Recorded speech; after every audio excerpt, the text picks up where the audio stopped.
Katika Utatu Mtakatifu kuna upendo. Ukiuona Utatu Mtakatifu unaona upendo, ukiona upendo unaona Utatu Mtakatifu. Sasa Utatu Mtakatifu si fumbo la kimahesabu, 1+1=1 ni 3, lakini kwa Utatu Mtakatifu 1+1=1 ni 1. Ikoje?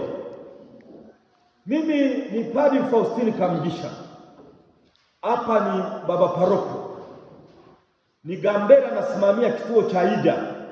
Nikienda nyumbani mimi ni mwana, mama anayesema mwana amekuja. Kwa hiyo Father Kamugisha paroko kujumlisha na Father Kamugisha Gambera kwa kituo cha Ida cha Yohana Maria Mzee kujumlisha Father Kamugisha mwana una Kamugisha mmoja. Sasa tuje pointi yetu ya kwanza. Anapenda. Mungu anapenda. Mungu Baba aliupenda ulimwengu akamtuma mwanawe. Yohana sura ya 3 mstari wa 16. Anapenda, ni mwenye huruma. Kutoka sura ya 34 mstari wa 6, mwenye huruma na neema, si mwepesi wa hasira. Kwa hiyo anachukua hatua ya kwanza ya kupenda. Anatupenda licha ya jinsi tulivyo. Asemi hawa ni wabaya, anatupenda hivyo hivyo. Wao wanasema kugonza ugonzane zilo zawe. Anayekupenda na kupenda na uchafu wako wote. Mungu alitupenda na uchafu wetu wote. Mtoto mmoja aliulizwa na babu yake, hivi kwa nini nakupenda? Mtoto akamwambia, babu, unanipenda kwa sababu hii ni mwerevu? Babu akasema hapana. Akamwambia, unanipenda kwa sababu na tabia nzuri? Babu akasema hapana.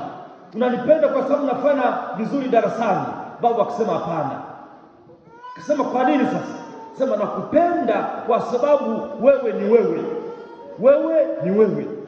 Mungu anakupenda kwa sababu wewe ni wewe. Kuna baba mmoja alikuwa na watoto wake 4, wakamuuliza, kwa nini unawapenda? Akasema, ni wanangu. Anakupenda hivyo hivyo kwa sababu wewe ni mwana wake. Kwa hiyo tunajifunza jambo moja hapa. Ukipendwa pendeka. Mwambie jirani yako, ukipendwa pendeka. Mungu Baba anakupenda, ukipendwa pendeka. Alafu na upendo wa kibinadamu ni kivuli cha upendo wa Utatu Mtakatifu. Ukipendwa pendeka, ukibebwa bebeka.